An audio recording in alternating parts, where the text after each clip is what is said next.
Hi, this is your Senator Samuel Carrion. I am proud to be a Virgin Islander working hard every day to serve you. Because here, we look out for each other. That's why I'm asking you to take Titi Carmen and your primo Jose to get the COVID vaccine. Some say they may ask too many questions. ¿De dónde viene? ¿Cómo llegaste aquí? But that's not true. Only your name, your age, and your phone number. That's it. No ID needed. Así que por favor, vayan a vacunarse para proteger a nuestra gente y a nuestra comunidad.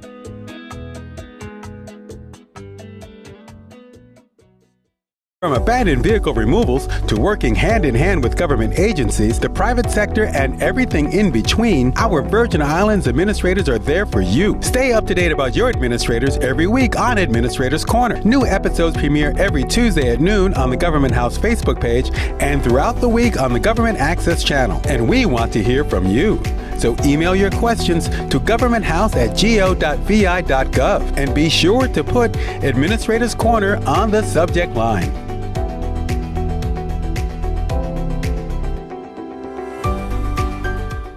Greetings, Virgin Islanders. I am Lieutenant Governor Tregenza Roach.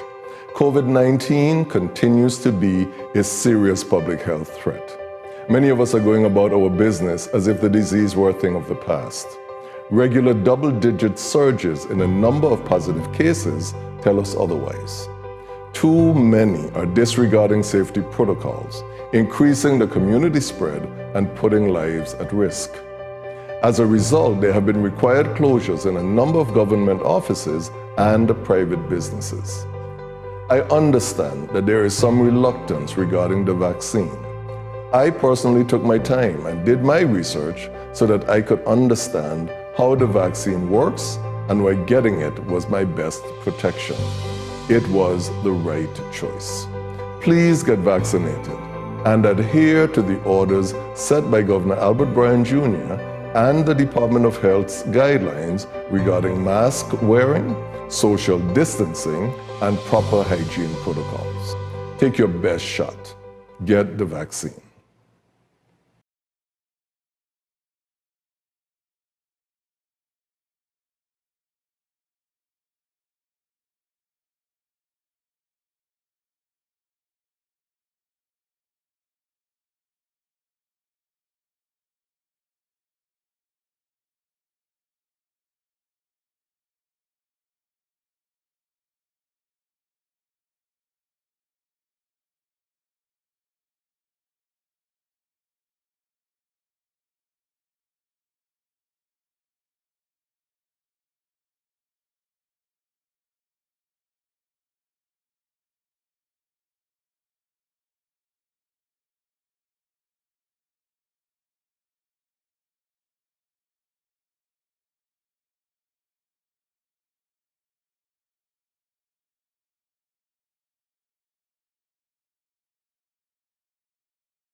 Good day again.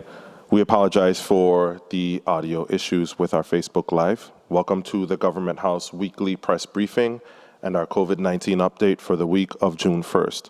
For the benefit of the radio listening audience, I am Richard Motag, Communications Director for the Office of the Governor.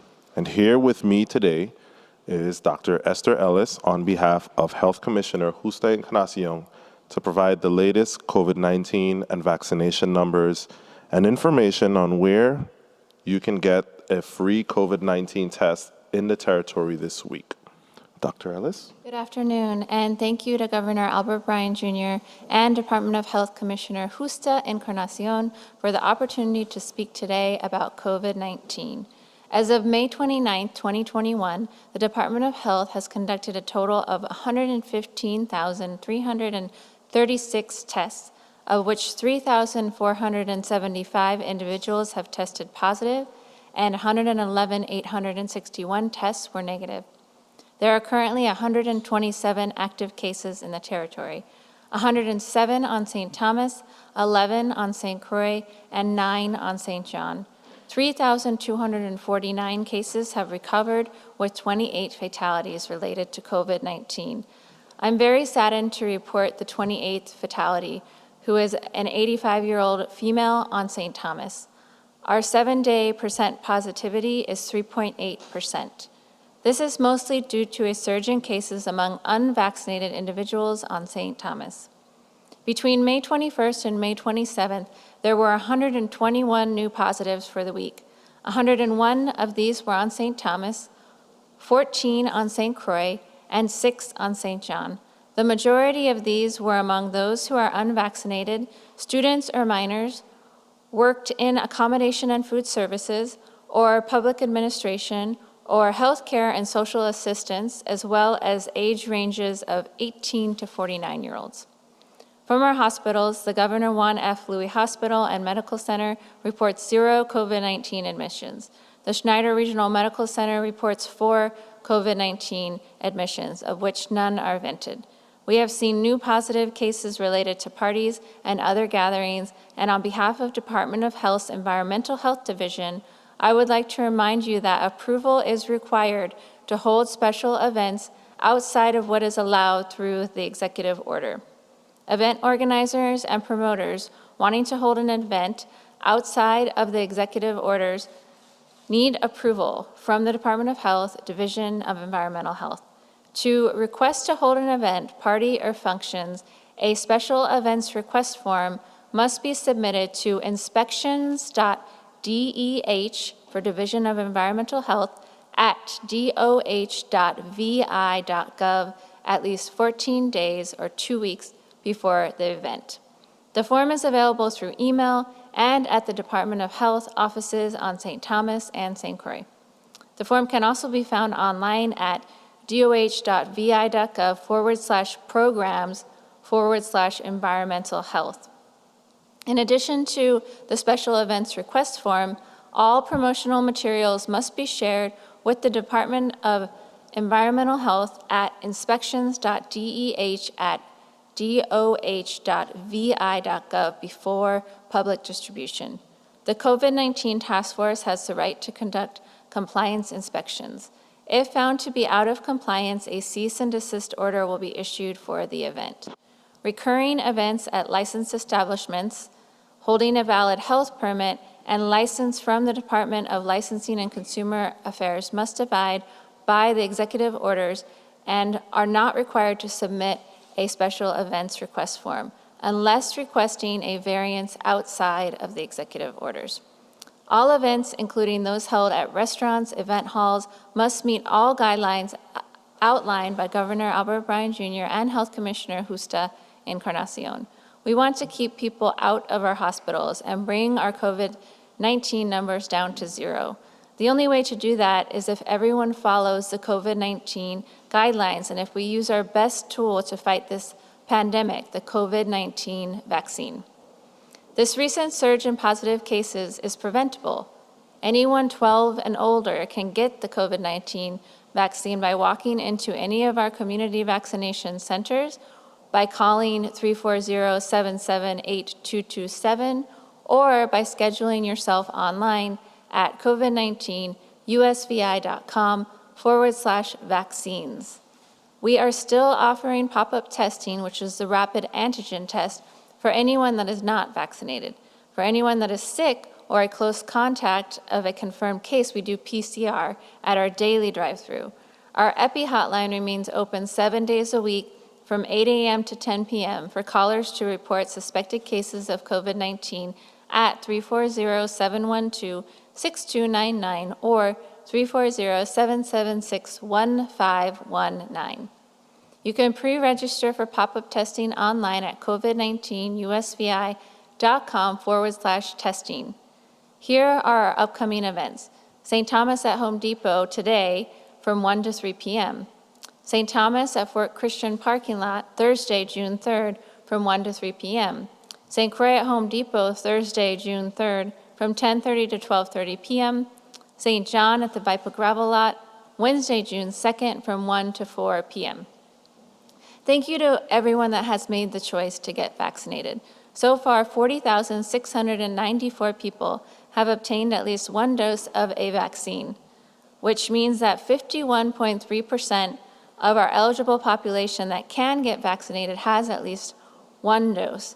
32,522 individuals are fully vaccinated, or 41%.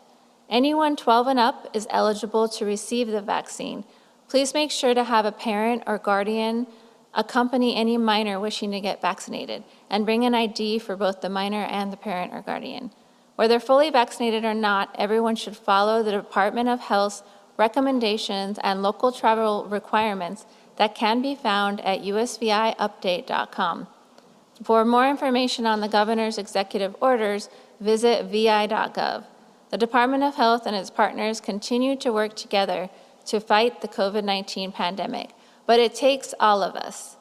To keep up with the latest information, please visit U.S. Virgin Islands Department of Health Facebook page or our website at www.covid19usvi.com, and for COVID-19 health information alerts, text COVID-19 USVI to 888-777. Thank you. Thank you, Dr. Ellis. And before we move on to the next part of our briefing, I just wanted really briefly to touch on something.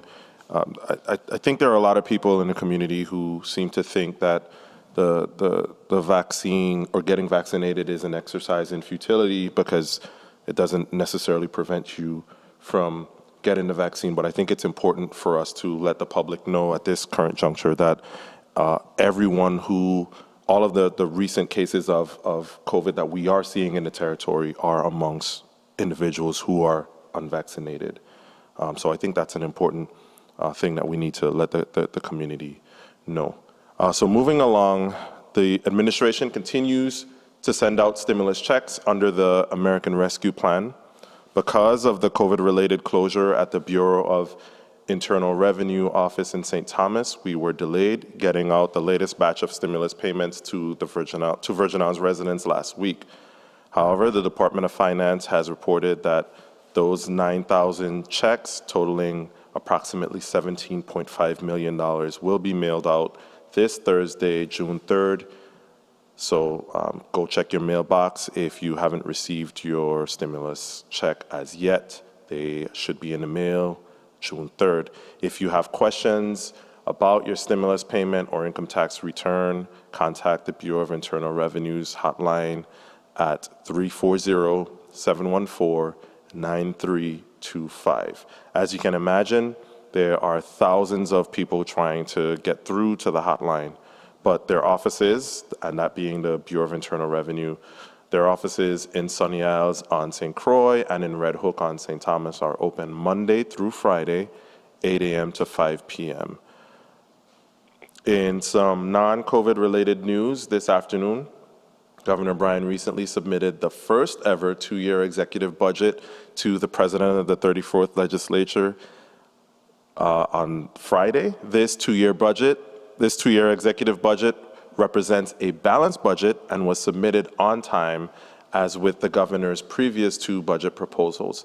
Some of the governor's two-year executive budget highlights include $110 million for the payment of tax refunds, $38 million for repayment of the 8% salary cut because of the Virgin Islands Economic Stability Act of 2011, funding to fill over 1,200 current vacant positions in the government, and a 4% increase for government employees in the upcoming fiscal year, followed by a 3% wage increase in fiscal year 2023. The budget also includes $15 million to be placed in the rainy day fund across both fiscal years. We are also proud to have set aside $12 million over 2 years for the expanded workforce development program at the Department of Labor, and funding for the creation of the Office of Gun Violence Prevention and the Office of Health Information Exchange. The benefits of presenting the executive budget in a biennial budget format for the first time include more time being spent on the management, oversight, and implementation of the various spending programs proposed in the budget. We believe that this budget provides a strong blueprint for fiscal years 2022 and 2023 amidst the ever-changing demands brought to the forefront by the ongoing COVID-19 pandemic. As I close this afternoon, today is June 1st, which marks the first day of the 2021 Atlantic hurricane season. On behalf of Governor Bryan and Lieutenant Governor Tregenza Roach, I am encouraging all Virgin Islanders to have a hurricane preparedness supply kit that includes batteries, first aid supplies, non-perishable foods, water, and copies of your important documentation. Make sure you build a kit, make a plan, and sign up for our Vitima alerts to get the most up-to-date information. For suggestions on what you should have in your hurricane preparedness kit and other helpful tips on how to make your home hurricane ready, visit vitima.vi.gov. You can also sign up for Alerts VI and access a 2021 hurricane tracking map at the same website. For those of you without access to the internet, Vitima has already provided over 5,000 tracking maps at various locations throughout the territory and is in the process of issuing an additional 2,000. If you have access to the internet and know someone who does not, please, we're asking, just help them out. Help a friend, help a neighbor. That is what we as Virgin Islanders are about. Vitima Director Dow Joshin will be making radio appearances throughout the week to provide information to Virgin Islands residents on how they can best prepare for this hurricane season. Finally, before we leave, we have some news for horse racing enthusiasts in the territory. Governor Bryan will be hosting a press conference at 1 p.m. tomorrow to discuss the status of horse racing in the territory and particularly the future development of the Randall Doc James racetrack here on St. Croix. Join us right here on our Facebook, on our Government House Facebook page at facebook.com/Government House USVI, or on the Government Access channel, which is channel 27, if you have VIA. So please, tomorrow at 1 o'clock, join us for that very important announcement from the governor, which I'm sure will be welcome news to our horse racing enthusiasts in the territory. That concludes our press briefing this afternoon. I will take any questions from the media if we have any. I think we have one question. Caller, go ahead.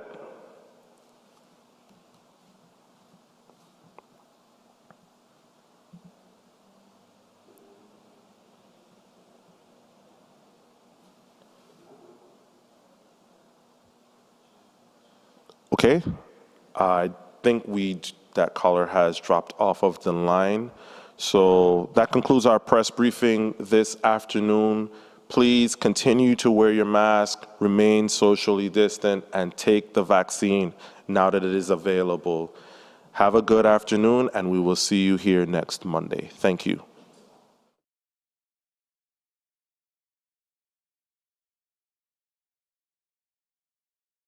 Hi, I'm Janelle, a 16-year-old junior at the St. Clair Educational Complex, home of the mighty Barracudas. I got my second COVID-19 vaccine shot, and I feel great. I'm encouraging my fellow high school scholars who are age 16 and older to join me and get vaccinated. I chose to get vaccinated to protect my family, friends, and of course, myself. I want to have fun this summer and be back in school this fall. I did my part to help end this pandemic, but it takes all of us. I took my best shot against COVID-19, and I encourage you to do the same.